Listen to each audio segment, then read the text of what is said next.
Before you attack a fixed enemy position, you always want to do a proper amount of reconnaissance. This is true if you intend to attack with firepower or if you intend to attack with psychological warfare. Either option requires a precise understanding of the lay of the land. The first order of business is to obtain as much information about the physical area as possible. This is usually done by having several different people watching the same area from different vantage points, who then obtain salient intelligence and report back. In an ideal situation, all of that intel would be gathered, and then you'd grid out the area from all angles and plan your attack. You'd then break into 7 teams: the assault team, which does the assaulting; the security team, which handles securing the area for reinforcements; the support team, which assists the assault team indirectly; the breach team, which cuts through obstacles; the demolition team, which blows stuff up; and the search team, which is sent to ferret out any remaining hostiles. To do this effectively, a team of about 50 men would be best.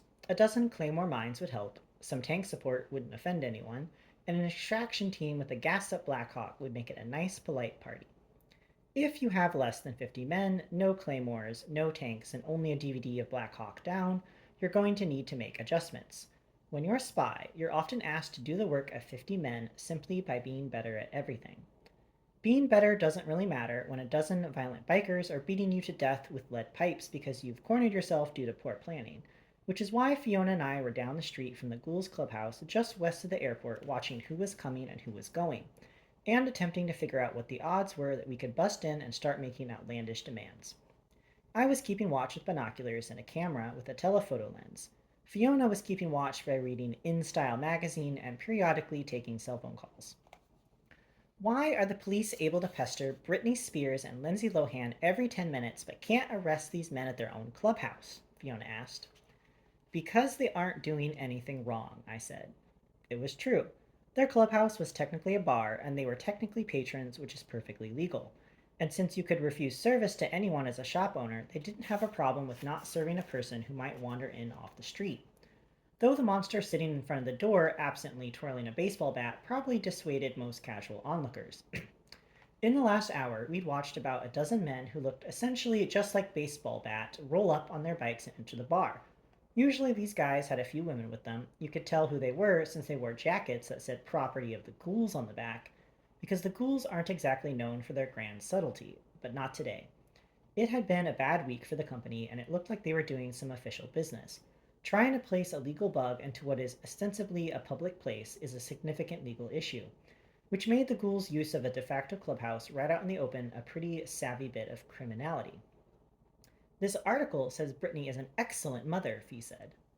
I don't think anyone thinks these guys are excellent mothers, I said. It's going to be a challenge getting to the front door without hurting someone. That got Fee's attention, so I handed her the binoculars. That's a cute bat he has, she said. Looks like he also has a cute gun under his gut. I saw that too. If you're that fat, Fee said, isn't it hard to ride a motorcycle? Maybe he just stands around looking tough, I said. That was part of the ghoul's game. Scare the crap out of you just by looking frightening. Baseball Bat fit that description.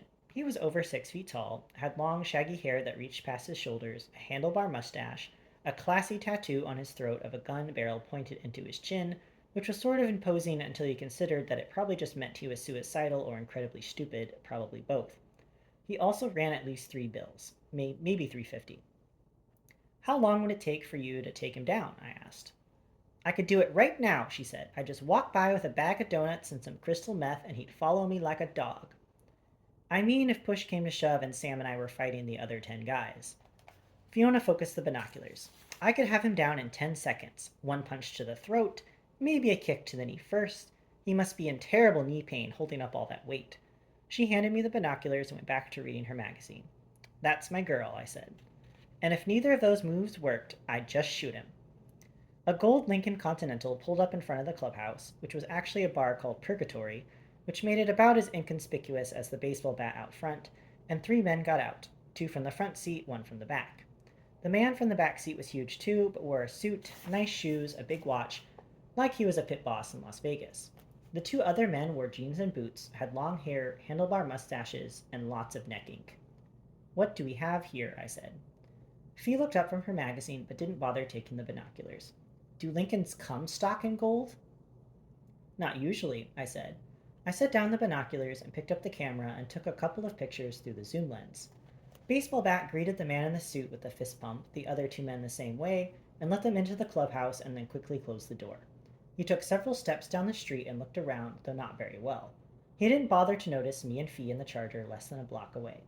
But then maybe the people he was worried about weren't the kind to sit in a car a block away with binoculars. Baseball Bat moseyed back to his post, which took him some time and effort. Fee was right. Kicking him in the knee would probably take him out of commission for the foreseeable future.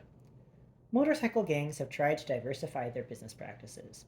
The Hells Angels have a very popular fundraiser for sick kids, for instance, and sell stickers and buttons and t-shirts. The Outlaws have tattoo parlors where sorority girls get dolphins inked onto their hips. The Ghouls, however, were trying to keep it real by selling drugs and hurting people for fun and profit. But the appearance of the man in the Lincoln had me interested.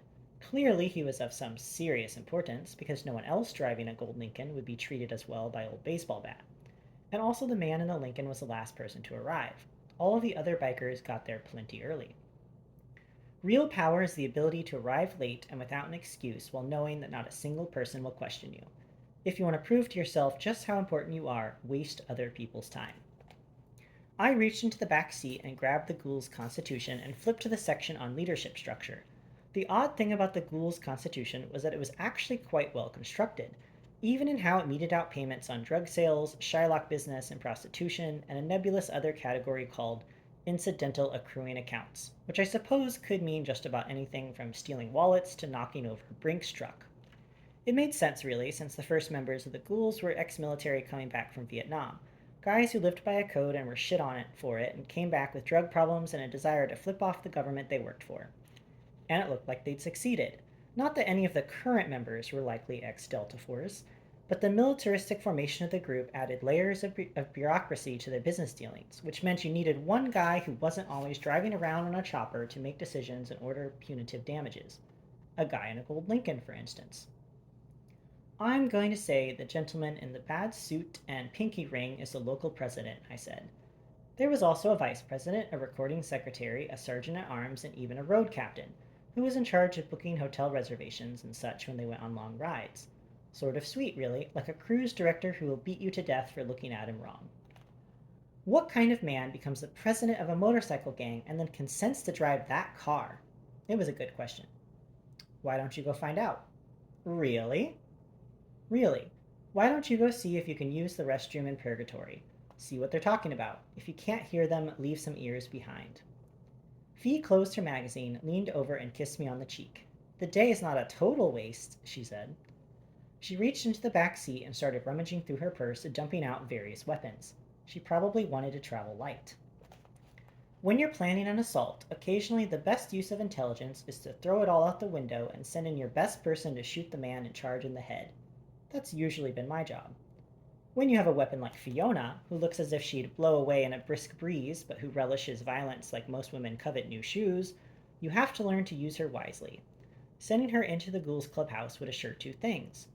That when I went back the next day, I'd know all the avenues of escape, precisely what might be used as a weapon, and all the soft spots in the men.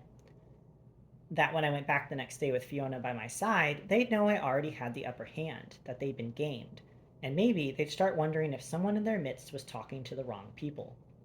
All of that was working on the assumption that Fiona didn't end up permanently disfiguring anyone. I took her by the wrist. Take as many guns as you like, I said, but please try not to kill anyone. It won't help Bruce in the least. I will try not to kill anyone. Kneecapping is allowed if need be, correct? Correct. If I'm not out in 10 minutes, she said, please come and get me. If you're not out in 10 minutes, I said, I'll already be inside. That's sweet, she said. Be careful. Michael, I must say that I like this new sensitivity. Where did you learn it? Something I'm trying out, I said. It doesn't really suit you, she said. I know. But keep trying, will you? She popped out of the car then and began sashaying up the sidewalk toward the bar. The Ghouls didn't stand a chance.